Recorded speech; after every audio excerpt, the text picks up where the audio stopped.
మంచి నియోజకవర్గాలు గాజువాక అదే మరికి 95,000 మెజారిటీ అక్కడ.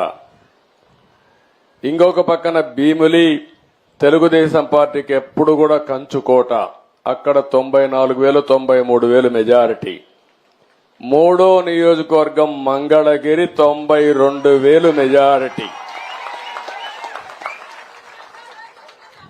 నేను ఇక్కడికి వచ్చానంటే తెలుగుదేశం పార్టీని అభిమానించిన మిమ్మల్ని గౌరవించే బాధ్యత మాకుంది. భవిష్యత్తులో కూడా ఒక విషయం మీరందరూ గుర్తుపెట్టుకోవాలి, అందరికీ న్యాయం జరగాలి. ఆ న్యాయం జరగడానికి తోడ్పాటునిచ్చినటువంటి నియోజకవర్గాలు గాని, గ్రామాలు గాని, వర్గాలు గాని తెలుగుదేశం పార్టీ సేవ చేయాల్సిన అవసరం ఉంది. అందుకని నా మొట్టమొదటి కార్యక్రమం పెనుమాకలో మంగళగిరిలో పెట్టుకోవడం నాకెంతో ఆనందంగా ఉందని చెప్పి మీ అందరికీ తెలియజేస్తున్నా.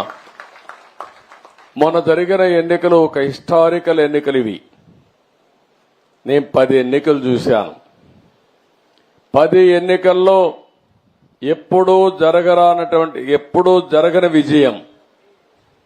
ఒక అసెంబ్లీ ఎన్నికల్లో 95,000 మెజారిటీ, మంగళగిరి లాంటి నియోజకవర్గంలో 91,000 మెజారిటీ. నేను ఒకప్పుడు 60,000-50,000 వస్తేనే కుప్పంలో బ్రహ్మాండంగా వచ్చిందనుకునే పరిస్థితి నుంచి ఇప్పుడు 90,000-95,000 మెజారిటీలు వచ్చేసే పరిస్థితికి వచ్చాయి.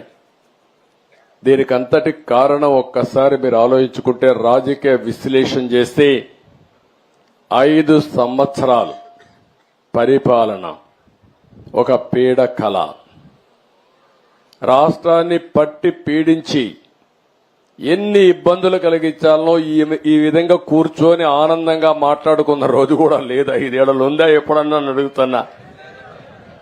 నిద్ర లేస్తే టెన్షన్, ఎప్పుడు ఎవడొస్తాడో మన ఇంటికి తెలియదు. మొన్నటి వరకు మా పోలీసులు గోడ దూకి వచ్చేవాళ్ళు, ఇప్పుడు గోడ దూకే పని ఉండదు. ఇంకెక్కడ అరెస్టుల కోసం ఎందుకు వచ్చారో తెలియదు. పోనీ మీ ఇంట్లోకి వస్తే వస్తారు, అది కూడా తప్పే, రాకూడదు. గౌరవంగా బ్రతకాల మనందరం. మా ఇంటికి కూడా ఎప్పుడు వస్తారో తెలియదు వీళ్ళు.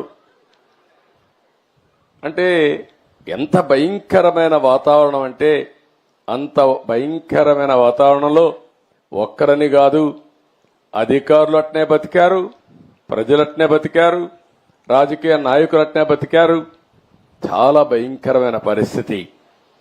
ప్రజాస్వామ్యంలో అంతిమ న్యాయ నిర్ణేతలు ప్రజలే. ఇప్పుడు నాకు అర్థం కావడం లేదు, మీరందరూ కూడా ఓట్లు వేశారు, బ్రహ్మాండంగా వేశారు. ఈ రోజు మిరాకిల్ జరిగిపోవాలి, రాత్రికి రాత్రి అని ఆలోచిస్తున్నారు. మీరందరూ అన్నీ అయిపోవాలనుకుంటున్నారు. నేను నిన్న మొన్న పార్టీ ఆఫీస్కి వెళ్ళాను. పార్టీ ఆఫీస్కి వెళ్తే విపరీతంగా ప్రజలు వచ్చేసే పరిస్థితికి వస్తున్నారు. 5 ఏళ్లు అణగదొక్కారు, ఫ్రస్ట్రేషన్ లో ఉన్నారు. నిజమైన స్వాతంత్రం వచ్చిందని ప్రతి ఒక్కరూ రోడ్డు మీదకి వచ్చే పరిస్థితికి వచ్చారు. ఆ ఉత్సాహంలో నేను మీటింగ్ పోతే, ఆఫీసుకు పోతే వేల మంది